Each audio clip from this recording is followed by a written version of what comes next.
Wonder woman 2017।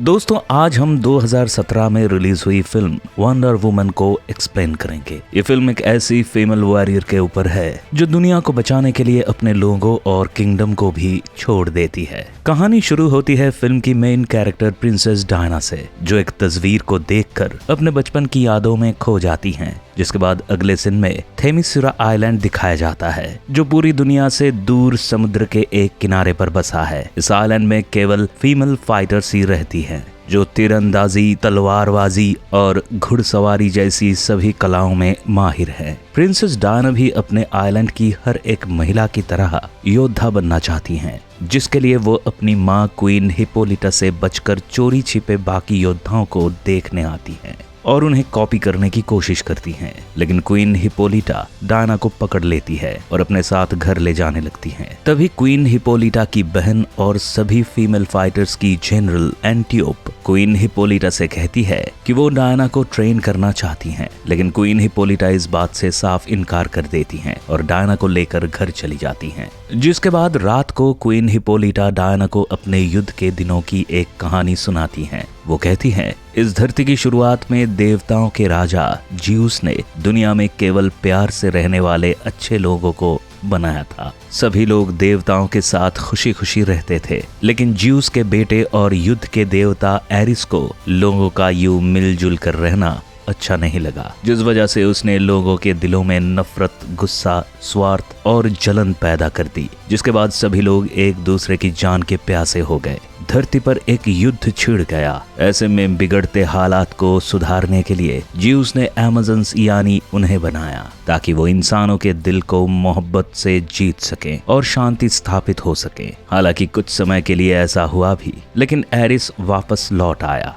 पर इस बार देवताओं और अमेज़न्स ने डटकर एरिस का सामना किया, पर एरिस की शक्तियों के सामने कोई उससे जीत नहीं सका। जिसके बाद अमेज़न्स की मदद के लिए ज्यूस धरती पर आए और उन्होंने एरिस को युद्ध में हरा दिया। जिसके बाद एरिस सबको छोड़कर चला गया, पर ज्यूस जानते थे कि एरिस वापस जरूर लौटेगा, जिस वजह से उन्होंने अमेज़न्स को तलवार के रूप में एक ऐसा हथियार सौंपा जो एरिस को मारने के लिए सक्षम था। साथ ही ज्यूस ने अमेज़न्स के लिए एक खूबसूरत आइलैंड भी बनाया, जो पूरी दुनिया से अनजान और सुरक्षित है। कहानी सुनने के बाद डायना अपनी माँ के साथ उस हथियार को देखने जाती है, जो ज्यूस ने एरिस को मारने के लिए बनाया था। यहाँ हिप्पोलिटा डायना को बताती है कि इस हथियार को सबसे शक्तिशाली और मजबूत इंसान ही इस्तेमाल कर सकता है। एरिस की कहानी सुनने के बाद डायना एक बेहतरीन योद्धा बनने के लिए अपनी माँ के खिलाफ जाकर चोरी छिपे एंटियोप से युद्ध की ट्रेनिंग लेने लगती है और देखते ही देखते छोटी डायना बड़ी हो जाती है। पर एक दिन हिप्पोलिटा डायना को युद्ध अभ्यास करते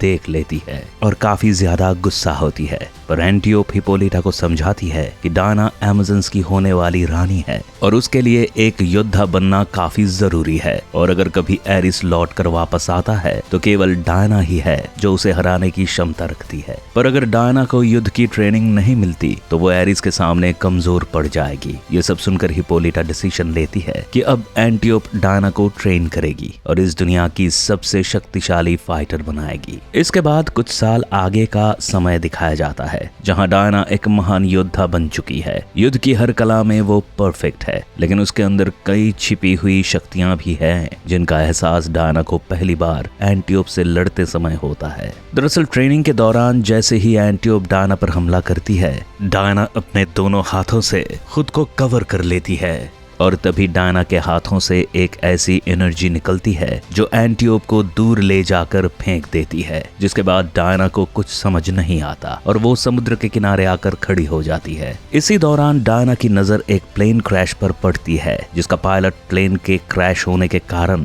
पानी में डूबने लगता है। पर डायना बिना कुछ सोचे उसे बचाकर अपने आइलैंड पर ले आती है। पायलट को देखकर डायना का रिएक्शन काफी सरप्राइजिंग होता है, क्योंकि डायना ने पहली बार किसी आदमी को देखा था। वैसे इस पायलट का नाम स्टीव ट्रेवर है, जो वर्ल्ड वॉर 1 के दौरान अमेरिका के लिए जर्मनी में एक जासूस के तौर पर काम करता था। पर जर्मन्स को स्टीव की सच्चाई का पता चल जाता है और वो स्टीव को मारने के लिए उसका पीछा करते हुए अमेज़न्स के आइलैंड तक आ जाते हैं। जिसके बाद जर्मन्स को देखकर सभी अमेज़न फाइटर्स उनका डटकर सामना करती हैं। अमेज़न्स और जर्मन्स के बीच एक कमाल की फाइट होती है, जिसमें अमेज़न्स जीत जाती है। लेकिन लड़ाई के आखिरी में एंटियोप को एक गोली लगती है और वो मर जाती है।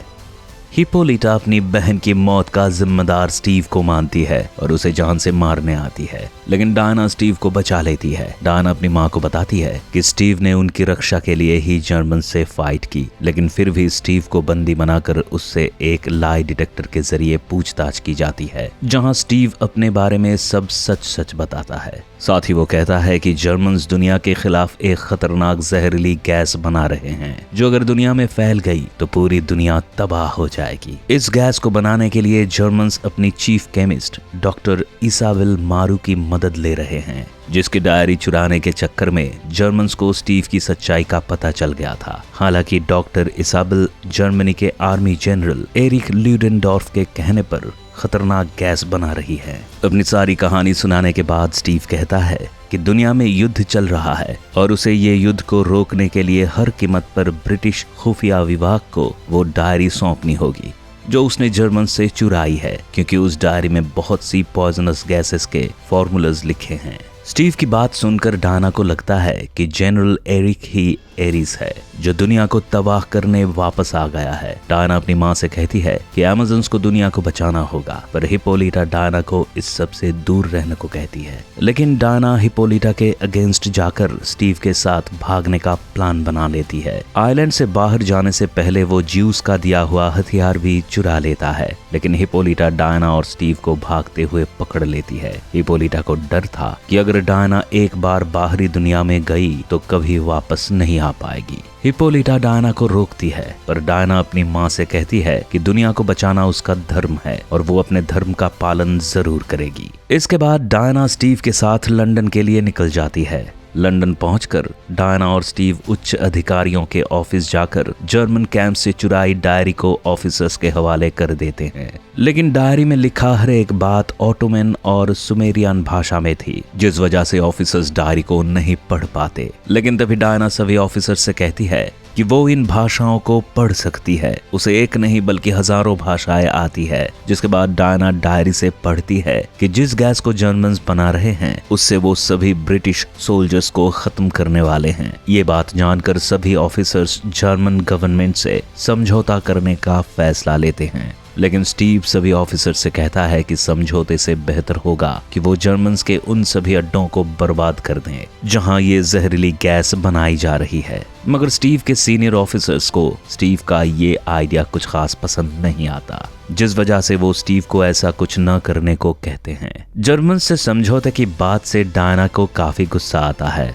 और वो सभी ऑफिसर्स पर चिल्लाने लगती है। डायना का मानना था कि युद्ध को केवल एरिस को मारकर ही खत्म किया जा सकता है। डायना के ऐसे बर्ताव को देखकर स्टीव डायना को तुरंत सभी ऑफिसर्स के सामने से ले जाता है और उसे समझाता है कि ऑफिसर्स केवल अपने लोगों की भलाई चाहते हैं, जिस वजह से वो युद्ध की जगह समझौते के लिए भी तैयार है। पर डायना के सिर पर एरिस को मारने का भूत सवार था, जिस वजह से स्टीव डायना से न चाहते हुए भी ये वादा करता है कि वो डायना को एरिस तक जरूर पहुंचाएगा। जिसके बाद डायना चुप हो जाती है। इसके बाद डॉक्टर मारू को दिखाया जाता है, जो डायरी के चोरी होने के बाद भी जहरीली गैस बनाने का तरीका ढूंढ लेती है। इसी समय डॉक्टर मारू जनरल एरिक को सुपरनैचुरल गैस के कुछ कैप्सूल्स भी देती हैं, जिन्हें इनहेल करने से इंसान हद से ज्यादा पावरफुल हो जाता है। जनरल एरिक इस गैस के इस्तेमाल से काफी स्ट्रॉन्ग बन जाते हैं और डॉक्टर मारू को ऐसे और कैप्सूल बनाने को कहते हैं। वहीं दूसरी ओर स्टीव डायना को युद्ध के मैदान तक पहुंचाने के अपने वादे को पूरा करने के लिए एक सीक्रेट टीम बनाता है।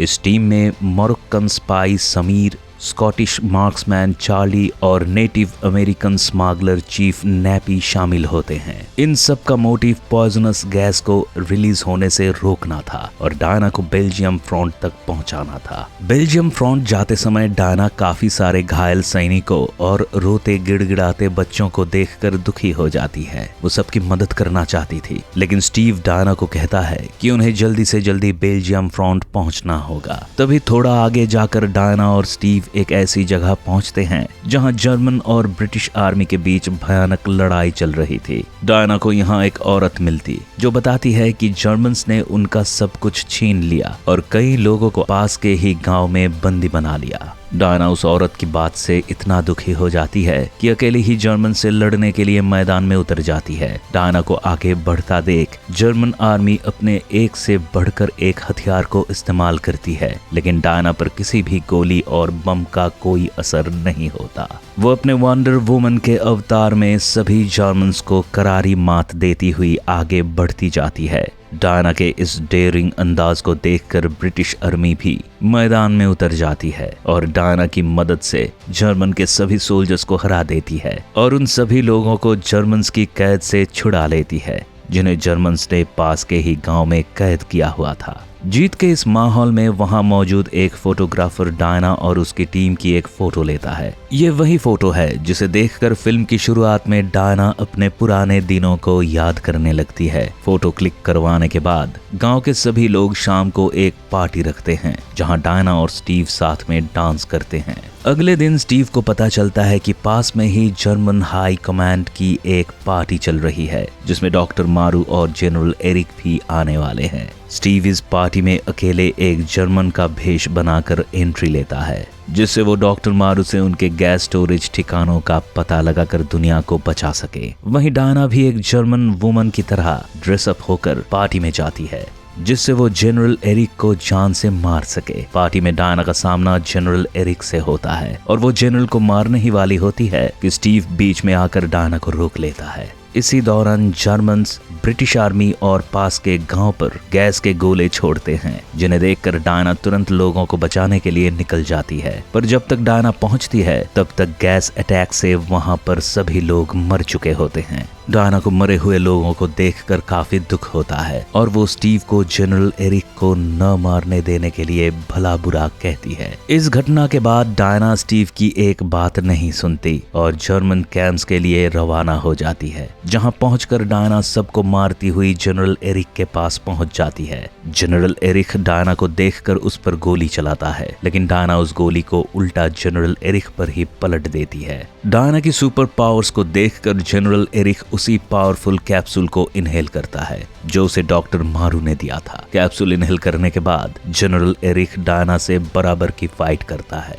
लेकिन डायना के गुस्से के सामने जनरल एरिक की पावर्स का कोई असर नहीं होता और डायना जनरल एरिक को ज्यूस की तलवार से खत्म कर देती है। जनरल एरिक को मारने के बाद डायना को लगता है कि अब एरिस खत्म हो गया है, युद्ध रुक जाएगा, लेकिन तभी स्टीव वहां आकर डायना को बताता है कि उन्हें जर्मन्स को रोकना होगा। जर्मन्स गैस के बड़े बड़े सिलेंडर्स को एक एयरक्राफ्ट में लोड करके लंदन के लिए रवाना कर रहे हैं। डायना को स्टीव की बात पर विश्वास नहीं होता। डायना कहती है कि उसने एरिस को मार दिया है, युद्ध अब तक खत्म हो जाना चाहिए था, जिस पर स्टीव उसे समझाता है कि उसे नहीं पता कि युद्ध अभी तक खत्म क्यों नहीं हुआ, लेकिन फिलहाल उसे डायना की मदद चाहिए जिससे दोनों मिलकर जर्मन्स को रोक सके। डायना को सब समझाने के बाद स्टीव गैस से भरे एयरक्राफ्ट्स को रोकने के लिए निकल जाता है। स्टीव के जाने के बाद डायना देखती है कि वहां पैट्रिक खड़ा है। पैट्रिक एक ब्रिटिश ऑफिसर और स्टीव का बॉस है। पैट्रिक को देखकर डायना को समझ नहीं आता कि वो जर्मन्स के एरिया में क्या कर रहा है। डायना पैट्रिक से बात करती है तो डायना को समझ आता है कि असल में जनरल एरिक नहीं बल्कि पैट्रिक ही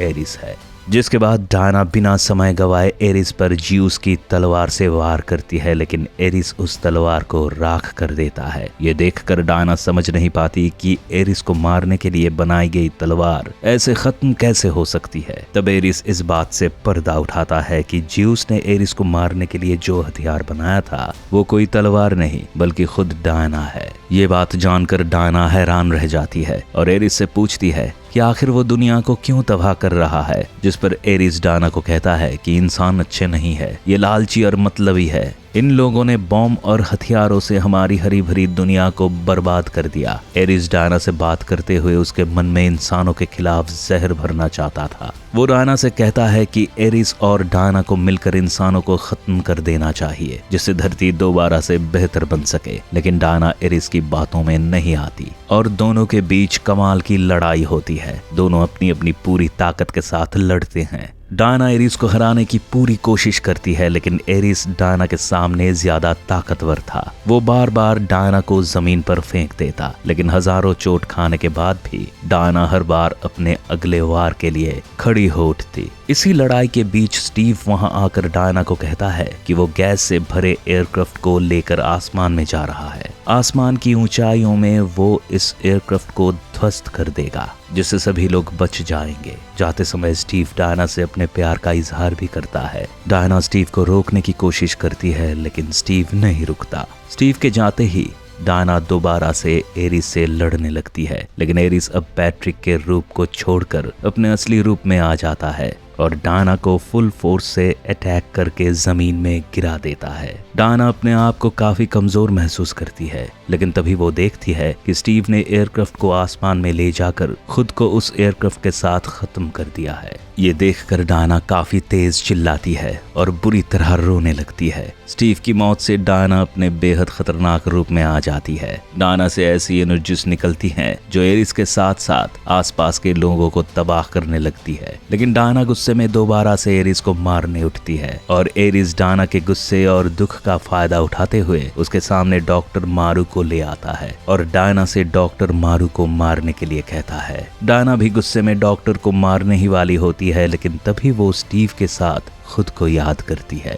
जहां स्टीव डायना से कहता है कि वो डायना से प्यार करता है, लेकिन इस दुनिया को बचाने के लिए उसे जाना होगा। स्टीव को याद करके डायना को समझ आ जाता है कि बुराई केवल अच्छाई से ही जीता जा सकता है और इस दुनिया को बचाना ही उसका धर्म है। जिसके बाद डायना डॉक्टर मारू को छोड़ देती है। ये देखकर एरिस डायना को मारने के लिए दोबारा अपनी पूरी पावर के साथ उसके सामने आता है, लेकिन इस बार डायना इतनी ताकतवर थी कि एरिस डायना के सामने टिक नहीं पाता और खुद हारने लगता है। डायना की पावर को देखकर एरिस आसमान से सारी बिजली इकट्ठी करके डायना पर फेंकता है, लेकिन डायना अपनी सभी पावर्स को इस्तेमाल करके पूरी ताकत से उस बिजली को उल्टा एरिस पर फेंक देती है, जिससे एक काफी बड़ा धमाका होता है और एरिस मर जाता है। एरिस के मरने के बाद सब शांत हो जाता है। आसपास में जो भी लोग होते हैं वो डायना को देखकर काफी खुश होते हैं और आपस में गले मिलने लगते हैं। डायना भी शांत खड़े होकर सभी लोगों को देख रही होती है। अगले सीन में दिखाया जाता है कि जंग खत्म हो गई है और सभी सैनिक अपने परिवार वालों से मिल रहे हैं।